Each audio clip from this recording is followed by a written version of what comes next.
back to Slovenia after welcome, quite a few years, eh? Yeah, it's been a while. We first fished together, I think, in 2008 or 2009. Yeah. But I've been trying to get back ever since. You've been guiding for how long? I think it's 17 years this year. Okay. So been around for a while now, yeah. Yeah, you've got some experience. And you know, if somebody was to come to Slovenia, what should they expect? Slovenia, it's a very small country.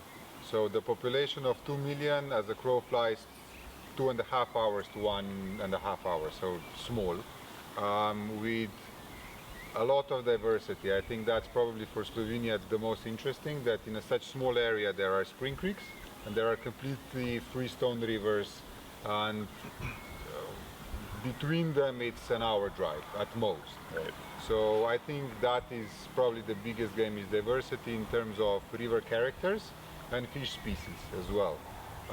Because besides brown trout and grayling and rainbow and huchen in the winter time, there's also in the Adriatic watershed there is marble trout as well. So therefore, again, in this small area there is huge diversity between fish species as well.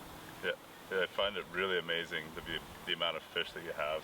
I did manage to catch 4 species of your fish, you know, the Adriatic grayling, which is a little bit different than our grayling. Quite beautiful fish, a little bit different coloring, but fairly similar as well.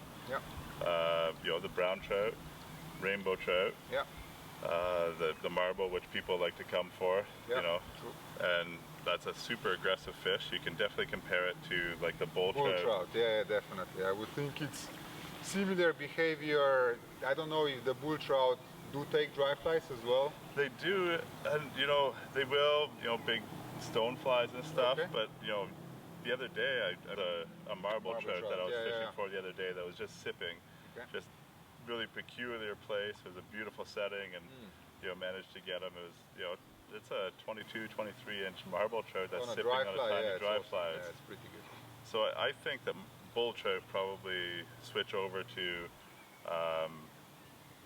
over to fish a lot sooner than marble trout. But you know, I did catch a couple of really nice ones on big streamers as well, and we saw some that were huge. So the Idrica, I mean, it was tougher for us, but it's a technical river compared to what we're fishing. It is. I mean, it is. And marble trout, now it's probably even April.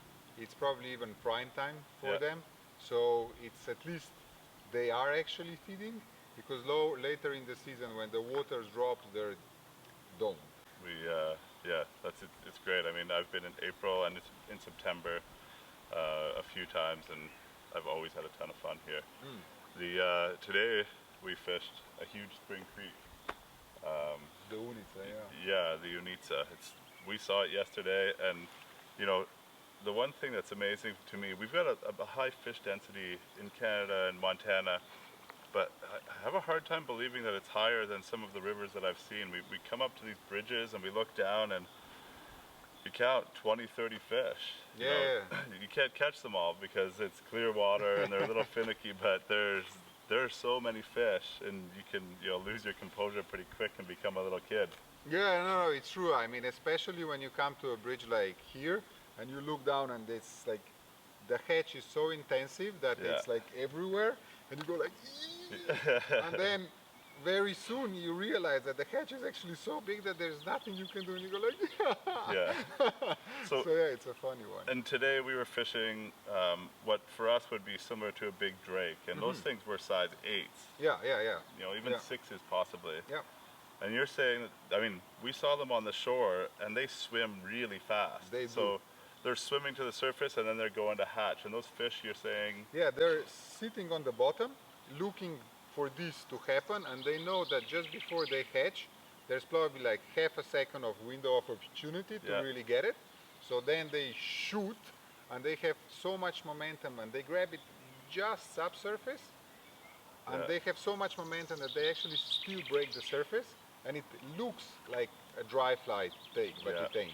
It's just an emergent just subsurface, and that's really difficult to imitate, because basically, like I said, the fish is that's one of the spinners. They're just so big. They are, Yeah, but still a spinner because it still goes like this and it's Right. got two tails. Yeah.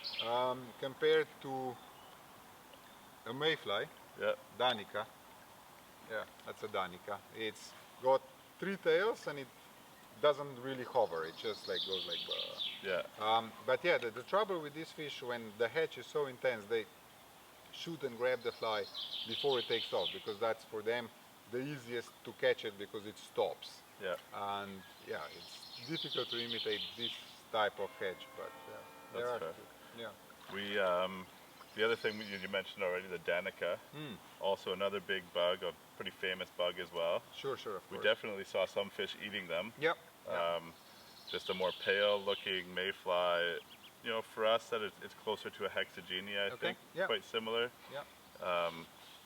Yeah, I mean you're seeing those on lots of rivers. These are normal mayflies.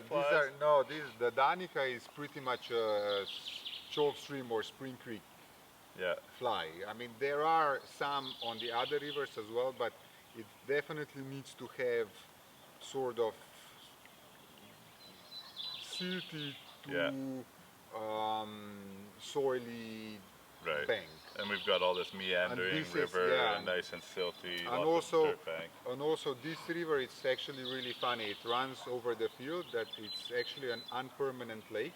So it really, the water here overfloods and brings all the nutrients backwards and forwards. So that's why when we saw today between the grass, I mean, it's like thousands and thousands and thousands of them swimming around. Yeah, it's incredible. So the biomass is incredible. No, of this river it is. So that's why also when you look over the bridge, you just go like 1, 2, 3. Yeah, there's a lot of fish because these rivers can sustain it compared to some other more alpine and freestone rivers that don't have as much as biomass as this.